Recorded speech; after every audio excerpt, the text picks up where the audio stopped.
అయితే మనం కాలేజ్ స్టూడెంట్స్ని తీసుకున్నట్లయితే వారికి తండ్రి అంటే భయం.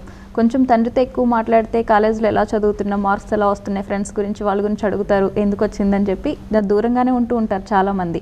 దానివల్ల ఇప్పుడు స్టూడెంట్స్ అక్కడ తండ్రితో తండ్రి అంటే ఎందుకు భయం అని ఆలోచించి ఆ చర్యని ఖండించాలంటారా, లేదంటే తండ్రినే దూరం పెట్టడం కరెక్ట్ అంటారు? ఇక్కడ మీరు మాట్లాడిన చర్య తండ్రి అడుగుతాడు అన్నటువంటి క్వశ్చన్లు. తండ్రిగా ఆ స్థితిలో నేనుంటే ఏం చేస్తాను? నేనైనా అది అడుగుతానుగా. అడగకపోతే తండ్రిగా తన బాధ్యతకి తను న్యాయం చేయట్లేదు. సో తండ్రి అడగడం అనేది సమంజసమే అన్న ఆన్సర్ మీకు దొరికిన రోజు ఆ క్వశ్చన్కి మీరు ఎప్పుడూ భయపడరు. సేమ్ టైం తండ్రి కూడా పిల్లలు ఎందుకు నాతో ఇన్వాల్వ్ కావడం లేదు, దూరంగా ఉంటున్నారు అనేది ఆలోచిస్తాడు. ఆలోచించినప్పుడు ఈ ప్రశ్న వల్లే దూరం అవుతున్నాడు మాత్రం తను ఎప్పుడు అనుకోడు. తను కూడా తన దగ్గర అవ్వడానికి అన్ని విధాలా ప్రయత్నం చేస్తూనే ఉంటాడు. Because once they are in the grown up age they behave like a friendly system. When they are in a friendly way అసలు వాళ్ళకి హట్టింగ్స్ ఉండవండి. నాకు నచ్చింది ఏదైనా సరే హట్టింగ్ జరగదు. హట్టింగ్ జరిగింది అంటే ఎక్కడో ఒక మూల నాకు నచ్చని చిన్న కోణం బయటపడుతుంది. దాన్ని మనం భూతద్దంలో చూస్తాం. భూతద్దంలో చూసి ఆ మనిషిని మనం ఖండించడం ప్రారంభిస్తాం. అందుకే మేము చెప్తాం ఇంటెన్షన్ అండ్ యాక్షన్. మనం చాలాసార్లు ఎదుటి మనిషి చేసినటువంటి యాక్షన్నే చూస్తాం, కానీ మనం చెప్పేటప్పుడు ఇంటెన్షన్ గురించి మాట్లాడతాం. మీరు ఎవరినైనా కొడతారు, ఎందుకు కొట్టామంటే నా ఉద్దేశం అతను బాగుపడ్డానికి కొట్టాను అంటారు. ఇక్కడ ఉద్దేశం అన్న ఇంటెన్షన్ గురించి మాట్లాడతారు. కానీ అదే ఎదుటివాడు మిమ్మల్ని కొడితే అతను కొట్టిన చర్య గురించే మీరు మాట్లాడతారు తప్ప అతని ఇంటెన్షన్ ఏంటని మాత్రం మీరు అడగరు. నేను ఎందుకు చదవలేకపోయాను, బికాజ్ ఆఫ్ దిస్ అని ఒక ఇంటెన్షన్ చెప్తాం. మరి తను ఎందుకు చేయలేకపోయాడు అంటే అది యాక్షన్గా తీసుకుంటాం. ఇది నెంబర్ ఆఫ్ టైమ్స్ మానవ సంబంధాలు చెడిపోవడం ఇది ఒక ప్రథమ రీజన్గా ట్రీట్ చేయొచ్చు. మనం వాళ్ళు చేసే యాక్షన్స్ని పక్కన పెట్టు అని చెప్పారు. అలా చేసినప్పుడు వాళ్ళు నెక్స్ట్ టైం ఓకే వాళ్ళు చేశాక వాళ్ళని మనము సేమ్ ముందులాగానే ట్రీట్ చేయమంటున్నారు. తర్వాత వాళ్ళు మళ్ళీ ఆ తప్పు చేయరు అన్న నమ్మకం ఏంటి సార్? ఆ తప్పు వల్ల మీకు ఏం నష్టం జరిగిందో చెప్పండి. మీరు చర్యను ఖండించండి. మనిషిని తిట్టేటప్పుడు స్టూపిడిటీ అనండి, స్టూపిడ్ అనకండి. లయర్ అనకండి, నువ్వు లై చెప్పావు అనండి. అంటే అతను చేసిన పనిలో మీకు కలిగిన నష్టాన్ని అతనికి తెలియజేయండి. అంత మాత్రం ఆ మనిషిని పక్కన పెట్టకండి. ఎందుకంటే అసలు తప్పే చేయకుండా ఈ ప్రపంచంలో ఎవరూ ఉండరు. మనుషులు తప్పులు చేస్తూ ఉంటాం. ఆ తప్పు చేయడంలో అప్పుడప్పుడు ఎదుటివాడిని మనం బాధ పెడుతూ ఉంటాం. మన ఉద్దేశం మంచిదే అయినా అప్పుడప్పుడు ఎదుటివాడిని తెలియక కూడా మనం బాధ పెడుతూ ఉంటాం. ఆ బాధను ఎదుటివాడు చెప్పినప్పుడు మనం సరిదిద్దుకోవడానికి అవకాశం ఎక్కువ ఉంటుంది. అలా అసలు మీరు ఎప్పటికీ చెప్పకపోతే నేను సరిదిద్దుకునే అవకాశమే ఉండదు. సరిదిద్దుకునే అవకాశం ఉండకపోతే స్లోగా మన మధ్యన వ్యాక్యూమ్ పెరుగుతుంది. గ్యాప్ పెరిగే కొద్దీ మనం చివరికి ఒకళ్ళొకళ్ళు అసహించుకునే బద్ధశత్రువుగా మారిపోతాం. సో మనం మనిషి చర్యలు ఖండించాలన్నప్పుడు ఆ మనిషి ఏ చర్య చేశాడు ఆ చర్య వరకే మనిషిని చూడండి. ఆ స్థితిలో ఉంటే మీరు ఆ చర్య చేసేవారా కాదా ఒక్కసారి మీరు ప్రశ్నించుకోండి. మీరు అదే చేసి ఉండేవారైతే దాని నుంచి బయటకు ఎలా రావాలని ఇద్దరు కూర్చుని పునరాలోచన చేయండి. నార్మల్లీ పేరెంట్స్ ఏంటంటారంటే నువ్వు కాలేజ్కి వెళ్తున్నావు బ్యాడ్ కంపెనీస్ దూరంగా ఉండు అంటారు. కాకపోతే అక్కడికి వెళ్ళిన తర్వాత మనం బ్యాడ్ కంపెనీని దూరంగా ఉంచాలి, లేదా వాళ్ళ నుంచి చెడు గుణాలు దూరంగా ఉంచాలి సార్? మీరు ఇక్కడ న్యూట్రల్గా ఉండడమే పద్ధతి. మీరు ఎంకరేజ్ డిస్కరేజ్ రెండు వర్తించవు మీకు. మీరు అక్కడికి ముందు కాలేజీకి వెళ్ళింది చదువుకోవడానికి.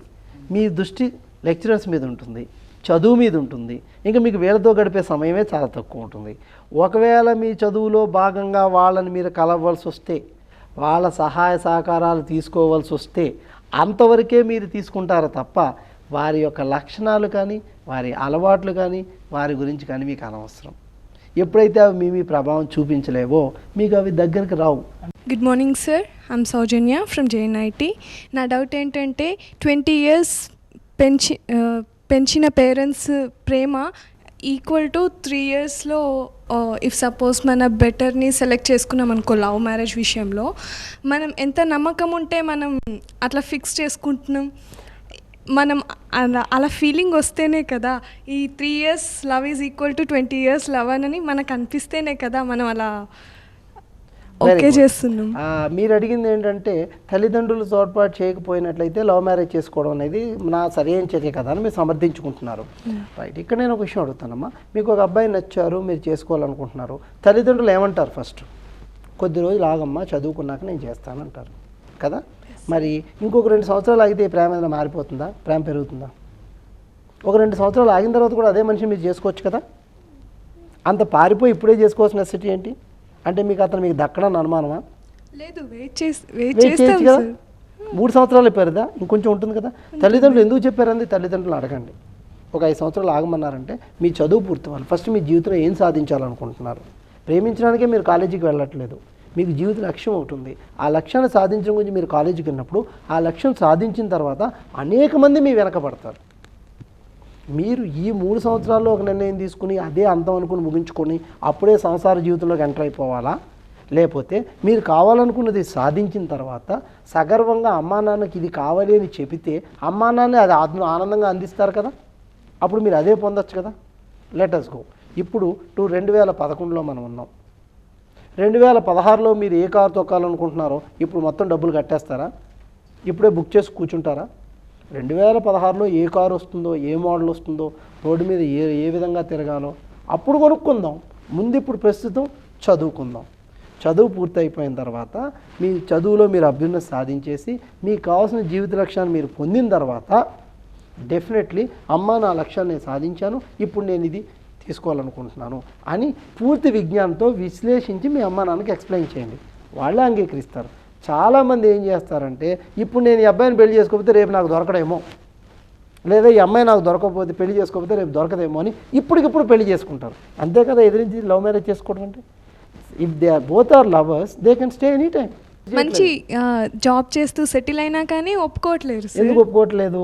ఎగైన్ విశ్లేషిద్దాం. ఎందుకు ఒప్పుకోవట్లేదు అంటే మీరు మీ యొక్క స్వతంత్ర ప్రతిపత్తిగా జీవించగలిగే స్థాయికి వచ్చిన రోజు మీరు నిర్ణయాలు తీసుకునే స్థాయిలోకి వచ్చారన్న నమ్మకం వాళ్ళకి కలిగించండి. నేను ఇప్పుడు జీవితంలో ఈ నిర్ణయాలు తీసుకోగల పూర్తి మనోధైర్యంతో ఉన్నాను, మానసిక శక్తితో ఉన్నాను అని మీరు ఎప్పుడైతే తెలియజేశారో మీరు ఏం చెప్పినా తల్లిదండ్రులు అంగీకరిస్తారు. అప్పుడు మీకు ఈ ఫ్రిక్షన్ ఉండదు, రెండు వైపులా మీకు దగ్గరుండి పెళ్లి చేస్తారు. అలా కాకుండా ఏదో అప్పటికప్పుడు చంచలంగా ఇంకా దొరకదేమో ఇప్పుడు తినేద్దాం అంటే డెఫినెట్లీ అది కడుపు నొప్పికి దారి తీస్తుంది, కానీ ఆకలి అయితే తీర్చదు. ఆ తర్వాత కడుపు నొప్పితో డాక్టర్ దగ్గరికి వెళ్ళాలి. సో ఈ పర్టికులర్ మూమెంట్లో నీకు అది నచ్చచ్చు, కానీ రేపన్నా నీ ఆలోచన సరే ఎలా ఉంటుందో నీకు తెలియదు. సో ముందు నీ జీవిత గమ్యం చేరిన తర్వాత అప్పుడు నువ్వు విశదీకరించు. మనం నడిచి వెళ్ళేటప్పుడు కొండ పక్కన అందరం సమానంగానే కనపడతాం, కానీ కొండ మీదకి చేరాక చూడు నీ చుట్టూ ఉన్న వాళ్ళు ఎవరు నీకు సరైన జోడియో అప్పుడు నువ్వు సెలెక్ట్ చేసుకో. అప్పుడు నీ నిర్ణయం కరెక్ట్ అవుతుంది.